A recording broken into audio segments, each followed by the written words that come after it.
Selamat pagi, siang, sore, Assalamualaikum warahmatullahi wabarakatuh, salam sejahtera.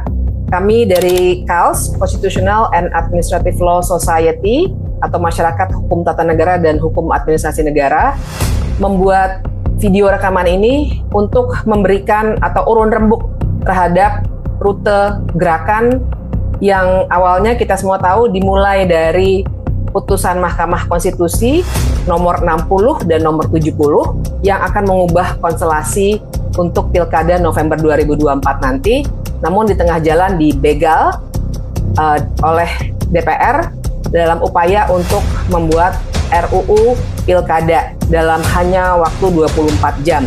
Tapi itu semua kemudian menggerakkan banyak elemen gerakan, semuanya mulai mahasiswa, dosen, seniman, dan semua pelajar pun semua bergerak dan bisa menghentikan pembahasan, namun sekarang dilempar ke KPU, bola panas ada di KPU. Tapi dengan video ini kami ingin urun rembuk, memberikan saran, memberikan bahan diskusi buat semua kawan-kawan yang terlibat dalam gerakan tentang masa depan gerakan ini. Untuk itu saya akan mengundang semua kawan CALS untuk memberikan pandangannya masing-masing. Terima kasih Mbak Bibif. Pertama tentang hasil audiensi kelompok masyarakat sipil di KPU RI.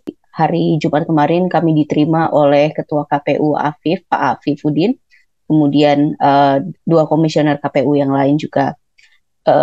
Kesimpulan yang didapatkan adalah KPU akan menindaklanjuti putusan Mahkamah Konstitusi nomor 60 terkait dengan ambang batas syarat untuk pencalonan kepala daerah bagi partai politik, dan juga putusan nomor 70 terkait dengan titik untuk menentukan syarat usia menjadi calon kepala daerah, yaitu ditentukan sejak penetapan sebagai pasangan calon.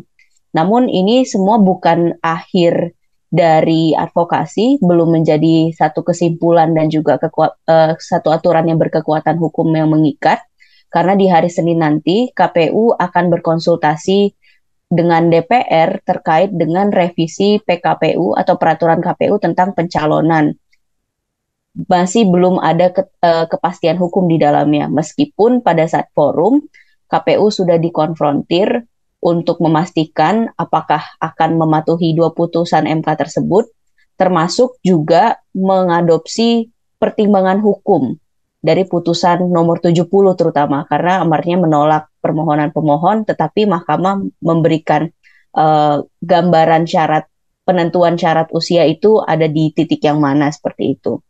Namun di sisi lain, di luar dari forum, muncul banyak perkembangan-perkembangan isu yang lainnya, seperti misalnya akan ada potensi untuk dimunculkan Perpu, kemudian rancangan undang-undang pilkada tetap akan dibahas, dan yang terakhir yang juga masih jadi perdebatan adalah tahapan pemilu itu sendiri akan diundur sampai Desember agar mengakomodasikan putra Presiden Joko Widodo untuk tetap bisa berkontestasi di pilkada. Kurang lebih ada 3 perkembangan seperti itu. Jadi ini semua belum selesai dan masih harus dikawal.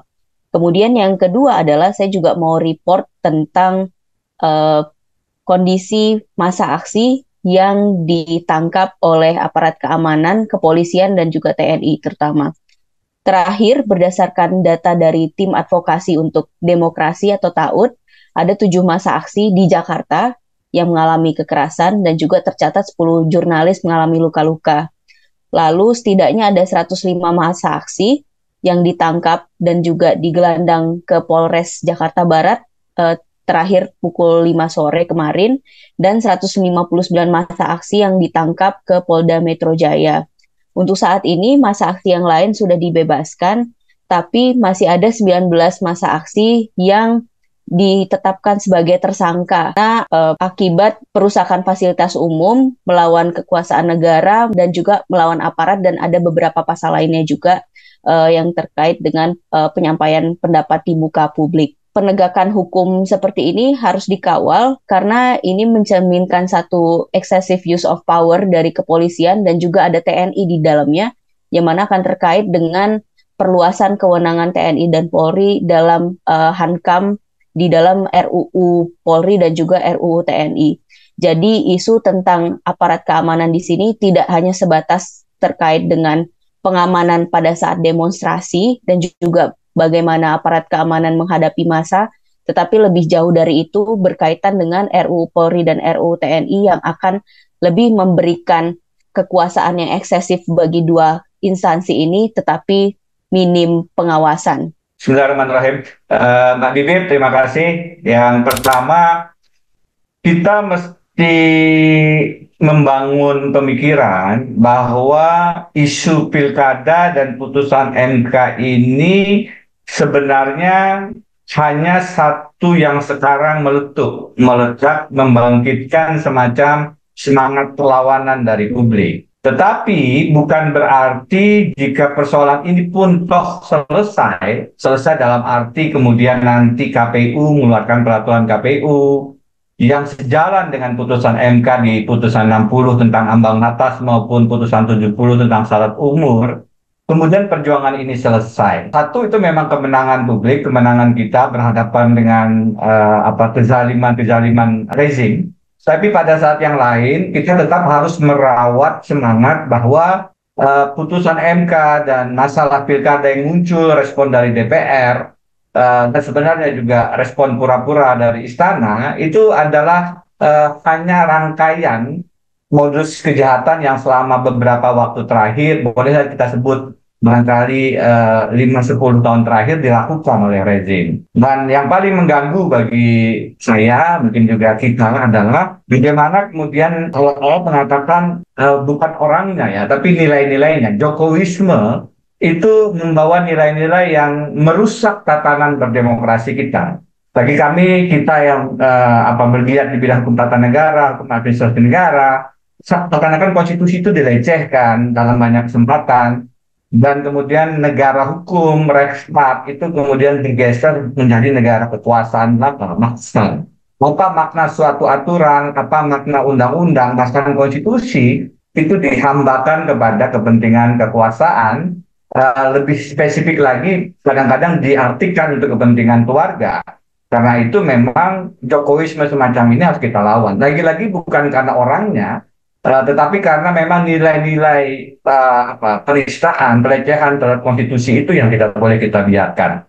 Itu yang pertama. Yang kedua, semangat reformasi kemudian yang melaksanakan undang-undang, perubahan-perubahannya, kemudian melawan KKN, itu betul-betul selama beberapa waktu terakhir ini kita lihat juga memudar gitu. Saya ingin menyebut minimal ada 5 ya, skandal-skandal yang barangkali sama-sama harus kita perhatikan.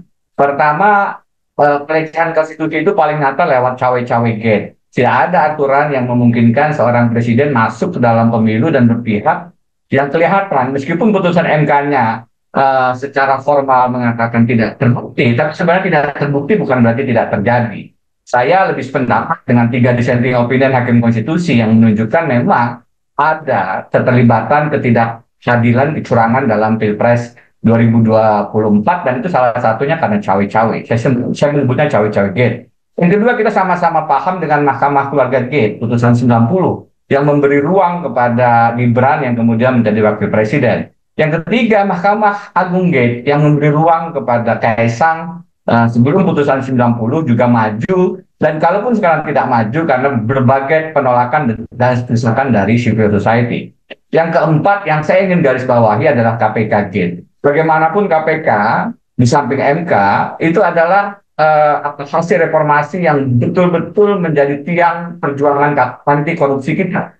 Dan di era rezim Jokowi inilah KPK betul-betul dilecehkan, dilemaskan dalam perubahan undang-undang dasar, dilemaskan lewat menaruh orang-orang yang tidak kompeten, tidak berintegritas, dan akhirnya terjerat kasus menjadi tersangka suap, dan dilemahkan dengan berbagai TWK, tes wawasan kebangsaan, sehingga banyak rekan-rekan yang sudah lama berjuang akhirnya dipecat. Dan yang terakhir yang ingin saya sampaikan adalah Pilkada Gate. Pilkada Gate ini Pilkada Solo yang pura-pura, Pilkada Medan yang harus kita kritisi, dan banyak pilkada yang akan kemudian dilakukan di 2024 ini sebenarnya ada penguatan rezim dan kekuasaan dan koloni-koloninya.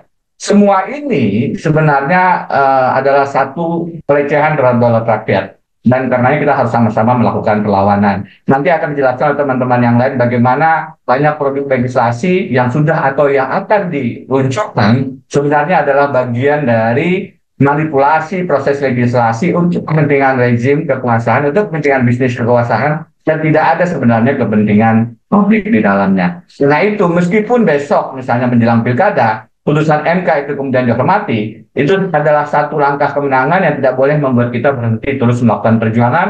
Yang kita lawan adalah kepemimpinan yang tiran, kepemimpinan yang korektif, tidak menghargai konstitusi, dan karenanya kita harus menyelamatkan negara hukum. Kita lakukan langkah-langkah untuk menyelamatkan kedaulatan di Indonesia. Kawan-kawan jangan berhenti dengan RUU Pilkada, karena kalau kita ingat kembali bagaimana tahun 2019 lalu revisi Undang-Undang KPK itu juga merupakan inisiatif dari DPR, dan kita lihat hasilnya hari ini KPK luluh lantak.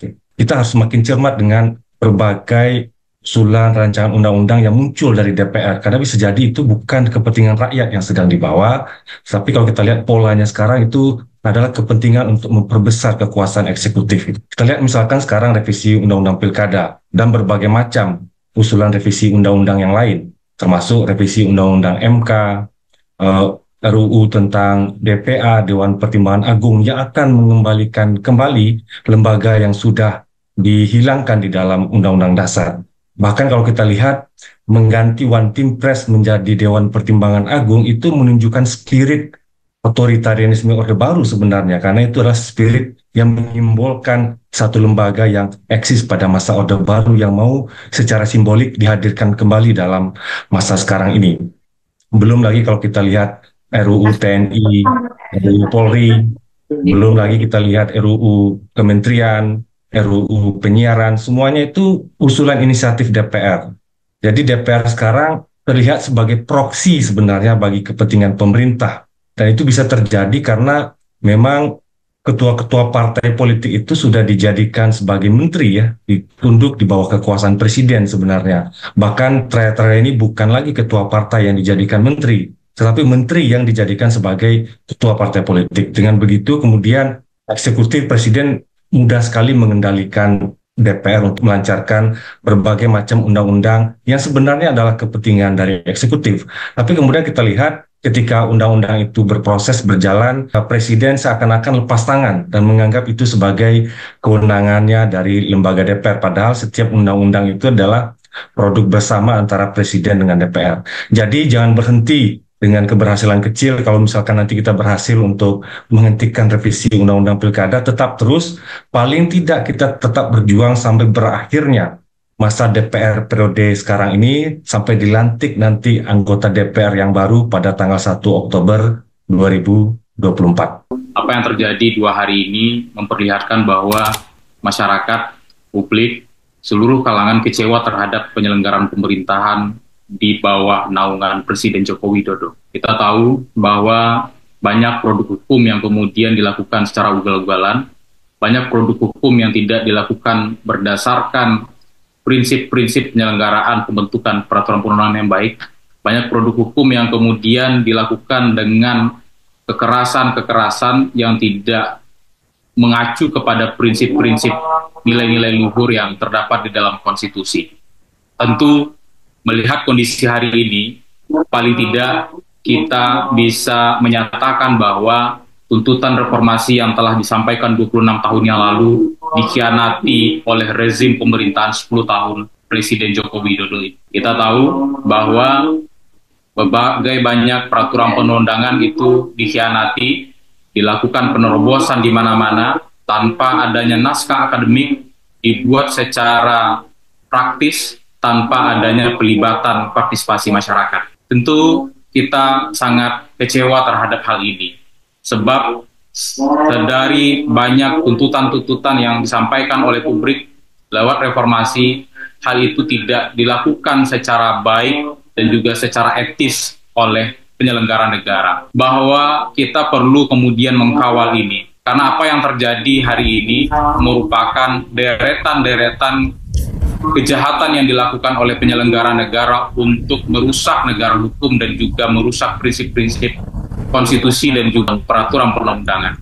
Maka kita menghimbau masyarakat, akademisi, mahasiswa, dan seluruh kalangan yang ada di Indonesia hari ini turut serta untuk mengkawal ini semua sehingga agenda yang dilakukan oleh pemerintah bisa betul-betul kita lawan, kita lakukan reformasi yang sebesar-besarnya untuk kemakmuran rakyat. Assalamualaikum warahmatullahi wabarakatuh. Saya kira apa yang kita lakukan 2 hari ini yang berkaitan dengan putusan Mahkamah Konstitusi nomor 60 dan 70 dan itu adalah mencederai konstitusional warga negara. Maka kalau kita perhatikan, kita kembalikan pada Undang-Undang Dasar Negara Republik Indonesia tahun 1945. Kita melihat bahwa selama 10 tahun ini ada pelemahan terhadap lembaga-lembaga negara. Apakah lembaga negara itu yang diatur dalam Undang-Undang Dasar maupun yang diatur dalam undang-undang. Kita lihat sebetulnya tanda-tanda bahwa ada pelemahan terhadap lembaga negara itu dimulai dengan dicopotnya Wakil Ketua Mahkamah Konstitusi Aswanto yang kemudian serta-merta digantikan tanpa melalui mekanisme yang sesungguhnya sudah diatur dalam berbagai peraturan perundang-undangan. Kemudian kita lihat pelemahan terhadap undang-undang Komisi Pemberantasan Korupsi dan juga berbagai undang-undang yang lain. Kita lihat pelemahan terhadap Mahkamah Konstitusi yang kemudian menghasilkan putusan nomor 90 yang itu kemudian mencederai pelaksanaan pemilihan umum tahun 2024. Kita lihat pemilihan umum yang lalu itu begitu curang yang kemudian menghasilkan sesuatu yang sesungguhnya tidak sesuai dengan prinsip setiap warga negara mempunyai hak untuk memilih maupun dipilih, yang itu menjadi hak konstitusional yang diatur di dalam Undang-Undang Dasar. Yang lain kita bisa melihat posisi pada saat pemilihan umum, posisi KPU, Bawaslu maupun DKPP. Saya kira ini menjadi satu perhatian kita bersama ketika kemudian terjadi berbagai penyalahgunaan yang itu tidak sesuai dengan prinsip keberadaan KPU berdasarkan pasal 22E ayat 5 Undang-Undang Dasar Negara Republik Indonesia tahun 45. Berbagai peraturan perundang-undangan yang lain yang juga kita harus waspadai. Sekarang sedang digagas undang-undang terkait dengan undang-undang penyiaran, undang-undang Polri, undang-undang TNI, kementerian, dan saya sependapat tadi terkait dengan adanya lembaga baru yang akan dibentuk yaitu DPA, belum lagi soal yang belum selesai undang-undang IKN yang kemudian mencabut undang-undang Jakarta sebagai daerah ibu kota negara yang kita bisa melihat sekarang belum ada solusinya. Nah, mari kawan-kawan, saya kira agenda kita mengadvokasi bagaimana penyelenggaraan negara itu yang seharusnya sesuai dengan prinsip negara hukum, rule of law, sesuai dengan prinsip sistem konstitusi dan konstitusionalisme. Kita harus terus menggerakkan seluruh elemen bangsa, mengedukasi seluruh rakyat bahwa kita ini bukan alat kekuasaan, tapi kita adalah pemilik kedaulatan. Kekuasaan tertinggi ada di tangan rakyat. Saya kira itu yang ingin kami sampaikan. Semangat terus teman-teman untuk melakukan gerakan sampai kondisi negara ini kembali pada jiwa, ruh, semangat sesuai dengan konstitusionalisme yang dijamin di dalam Undang-Undang Dasar 45. Teman-teman sekalian, siapapun semua orang yang mendengarkan percakapan kami sengaja barangkali memasang peringatan darurat di belakang. Peringatan yang sebenarnya mengapa kami berkumpul, mengapa kami menyampaikan sesuatu, karena sebenarnya inilah peringatan itu. Kami mau mengingatkan kepada siapapun pemilik kuasa, orang yang menjalankan kekuasaan, baik yang tinggal 2 bulan maupun mendatang 5 tahun, insya Allah kami tidak akan pernah mati. Kekuatan oposisi, kekuatan pengkritisi, dan kekuatan orang yang mau melihat pelaksanaan negeri ini lebih baik, itu selalu ada.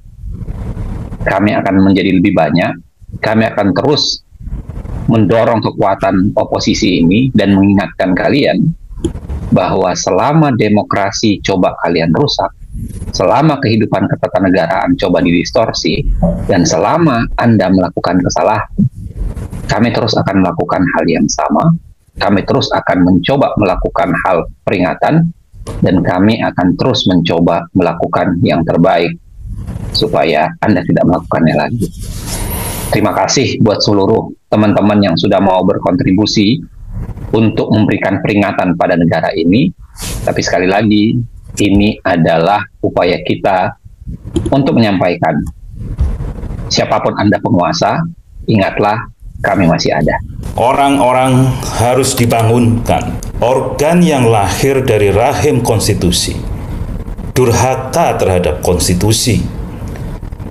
Negara hukum yang ditasbihkan sebagai pondasi negara hanya dijadikan alat untuk melegitimasi kekuasaan individu dan golongannya saja. Hukum dijadikan alat menekan lawan dan merekrut kawan. Undang-undang dibuat serampangan tanpa partisipasi masyarakat demi hasrat berkuasa. Pembentukan undang-undang kilat mengabaikan asas dan falsafah kepastian, kemanfaatan, dan keadilan hukum. Praktek buruk pembentukan revisi Undang-Undang KPK, Undang-Undang Cipta Kerja, Undang-Undang Kesehatan, dan peraturan pemerintah turunannya harus dihentikan di masa yang akan datang.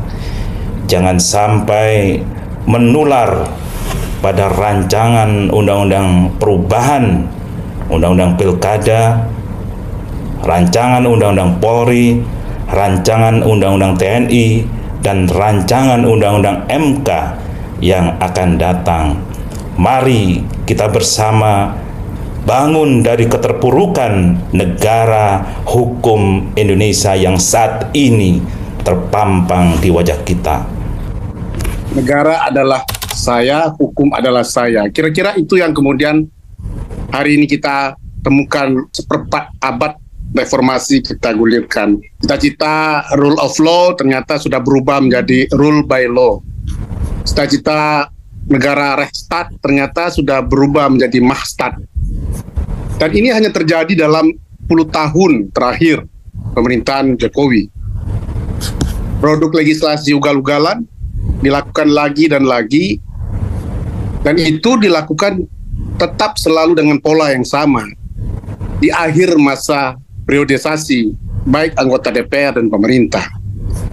Kalau dulu DPR sebagai lembaga yang taunya nyanyian lagu setuju, kata Iwan Fals, kalau sekarang tidak, mereka justru menjadi lembaga yang maunya presiden itu yang dia lakukan. Dia tidak lagi menjadi lembaga penyeimbang.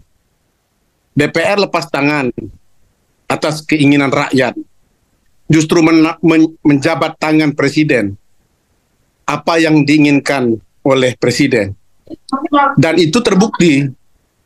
Undang-Undang Cipta Kerja, Undang-Undang IKN, Minerba, KPK, MK, itu sebagai contoh yang kemudian kita saksikan di masa lalu. Kita tidak mau lagi itu terulang. Dan terbukti, jika kita bersatu, jika rakyat bersatu, tak bisa dikalahkan. Dan ini harus kita kawal terus. Tunjukkan bahwa memang rakyatlah yang berdaulat. Jika saluran-saluran formal itu tak bisa lagi digunakan, saatnya turun ke jalan. Gunakan kekuatan ekstra parlementer. Gunakan kekuatan ekstra konstitusional untuk melawan segala tindakan inkonstitusional yang melawan nalar negara hukum kita. Negara ini punya kita, bukan punya mereka. Tak ada yang berubah, pula tak mengejutkan ya, karena pola pembentukan legislasi itu di masa 10 tahun masa pemerintahan Jokowi dari waktu ke waktu itu kian menyakiti rakyat sekaligus menggerogoti ya sistem tata negara di Indonesia. Legalisasi kepentingan politik oligarki itu semakin kelihatan dengan cara yang sangat ugal-ugalan partisipasinya minim dan bahkan manipulatif, memaksakan kehendak aturan yang sebenarnya sungguh bertentangan dengan demokrasi dan hak asasi manusia. Dan ini juga menjadi karakter yang mendekatkan pada situasi otoritarianisme. Karena kepentingan kroni Jokowi dengan dinasti politiknya pula lebih merefleksi kartelisasi politik, terutama politik istana dan Senayan. Nah, jelas hal demikian berdampak ya pada kerusakan terutama pondasi negara hukum demokrasi, karena hukum sebatas dimaknai seperti aturan saja, dan itu pun aturan untuk mengakali publik demi kekuasaan, baik melalui putusan hakim, kelembagaan negara, dan seterusnya. Oleh sebab itu, jangan pernah beri jalan ya pengkhianat konstitusi berkuasa sewenang-wenang, dan jangan pernah biarkan pembusukan demokrasi terjadi di Republik ini. Ya, video ini saya tujukan untuk Bapak Ibu kolega dosen dari aneka disiplin ilmu seluruh penjuru tanah air. Saya ingin mengundang dan memohon Bapak Ibu untuk berkenan melakukan relaksasi presensi, juga penilaian kepada mahasiswa Bapak Ibu yang sedang memperjuangkan demokrasi dan kedaulatan hukum dengan melakukan aneka aktivitas di luar bangku perkuliahan. Izinkan saya untuk mempropos 4 alasan kenapa Bapak Ibu penting untuk melakukan ini. Yang pertama, kualitas demokrasi kita sudah jatuh terperosok amat dalam, dan kita tidak boleh izinkan elit politik yang haus kekuasaan itu untuk mempermainkan dan membawa bangsa kita untuk terperosok lebih dalam lagi. Tidak boleh. Yang kedua, seluruh lapisan masyarakat akan berdampak negatif dari menurunnya demokrasi dan dipermainkannya hukum. Jika elit politik tidak malu mempertontonkan keangkuhan mereka dalam memainkan hukum untuk kepentingan kekuasaan, maka hanya masalah waktu saja dan hanya masalah kepentingan saja mereka akan menggunakan hukum untuk menjangkau kita semua. Yang ketiga, izinkan saya juga mengingatkan bahwa Bapak Ibu dosen punya Undang-Undang Guru dan Dosen. Pada pasal 51 di sana disampaikan bahwa dosen memiliki kebebasan akademik, mimbar akademik, dan otonomi keilmuan. Kita juga memiliki kebebasan dalam memberikan penilaian. Terkait dengan poin nomor 3 itu, izinkan saya untuk membawanya ke nomor 4. Jadi mari kita bayangkan, mari kita sebagai sama-sama dosen membayangkan bahwa mahasiswa itu sedang memenuhi panggilan Ibu Pertiwi yang sedang terisak karena sebagian anaknya, para politisi yang haus kekuasaan, sedang bengal dan durhaka. Anggaplah mahasiswa kita itu sedang KKN, kuliah kerja nyata. Anggaplah mereka sedang menginterpretasikan ulang makna MBKM, tapi diinterpretasikan dengan jalan yang lebih progresif gitu. Merdeka Belajar, kampus merdeka dalam arti yang lebih progresif. Peringatan darurat ini sesuai dengan apa yang ada sebagai background kami ketika membuat video ini. Tentu saja sekali lagi bukan hanya darurat pilkada. Kami sebagai bagian dari masyarakat sipil secara umum di Constitutional and Administrative Law Society ingin mengingatkan persis di titik itu, bahwa ini bukan soal pilkada. Gerakan tidak boleh berhenti pada 29 Agustus 2024 ataupun pada November 2024. Tapi ini darurat negara hukum dan demokrasi. Jadi peringatan darurat ini akan terus-menerus ada. Karena kita ternyata sudah bisa melihat bagaimana penyalahgunaan wewenang membuat hukum itu ternyata sudah menjadi pola, sudah menjadi modus operandi, sudah menjadi modus beroperasi dari orang-orang yang punya kekuasaan.